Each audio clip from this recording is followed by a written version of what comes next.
हम आपसे एक सवाल पूछना चाहते हैं। अगर आपको 14 लाख रुपए मिल जाएं तो आप क्या करेंगे? कुछ लोग अपने घर का लोन उतारेंगे, कुछ शॉपिंग करेंगे, कुछ लोग घूमने चले जाएंगे तो कुछ बैंक में जमा करवा देंगे। लेकिन हर कोई आपकी तरह नहीं है। दुनिया में कुछ शौकीन लोग भी हैं। आज एक ऐसे ही शौकीन शख्स की कहानी हम आपको दिखाने वाले हैं। हमीरपुर हिमाचल प्रदेश के रहने वाले संजीव कुमार ने 1 लाख रुपए की स्कूटी ली। खबर यह नहीं है, बल्कि खबर यह है कि 1 लाख की स्कूटी के लिए 14 लाख रुपए की नंबर प्लेट ली। नंबर है 001। आपने कई बार महंगी और लग्जरी कारों में यह नंबर देखा होगा, लेकिन शायद यह पहला मामला है जब अपनी स्कूटी के लिए किसी ने इतना महंगी नंबर प्लेट ली हो। 14 लाख का नंबर प्लेट लेने वाले संजीव कहते हैं, शौक बड़ी चीज है।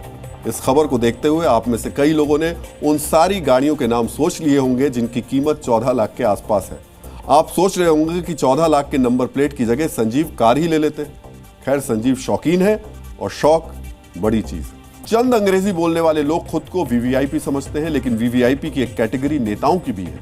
ऐसे ही चंद वीवीआईपीज अपने आप को इतना इंपॉर्टेंट, इतना महत्वपूर्ण मानने लगते हैं कि वो खुद को कानून से भी ऊपर समझ बैठते हैं। एक ऐसे ही नेता हैं झांसी के बवीना से बीजेपी के विधायक राजीव सिंह परीछा।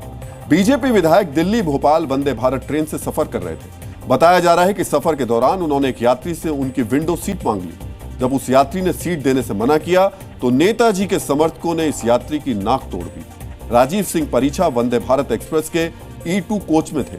उनका सीट नंबर 8 था, जबकि पत्नी का 50 और बेटे का 51 नंबर था। उन्होंने 49 नंबर की सीट पर बैठे यात्री राजप्रकाश से सीट बदलने के लिए कहा, लेकिन उन्होंने मना कर दिया। नेताजी ने उस वक्त तो कुछ नहीं कहा, लेकिन आरोप है कि जैसे ही विधायक साहब अपने डेस्टिनेशन यानी झांसी पहुंचे तो ट्रेन में उनके साथ 7-8 समर्थक चढ़ गए और विंडो सीट न देने की वजह से उस यात्री की इस कदर पिटाई कर दी कि उसकी नाक में फ्रैक्चर हो गया। आप ही सोचिए, अगर कोई आपको विंडो सीट देने से इनकार कर देगा तो क्या आप मारपीट पर उतर आएंगे? नहीं ना। लेकिन विधायक जी ने इस बात को ईगो पर ले लिया और जिस जनता के टैक्स के पैसे से उन्हें सैलरी मिलती है उसी आम जनता का यह हाल किया, जिसका वीडियो ट्रेन पर मौजूद लोगों ने बनाकर वायरल किया है। लेकिन सवाल उठता है कि नेताजी के इस कारनामे के लिए उन पर कार्रवाई कब होगी, क्योंकि अगर नहीं हुई तो बहुत मुमकिन है कि विंडो सीट की चाहत में वो दोबारा ये हरकत करेंगे।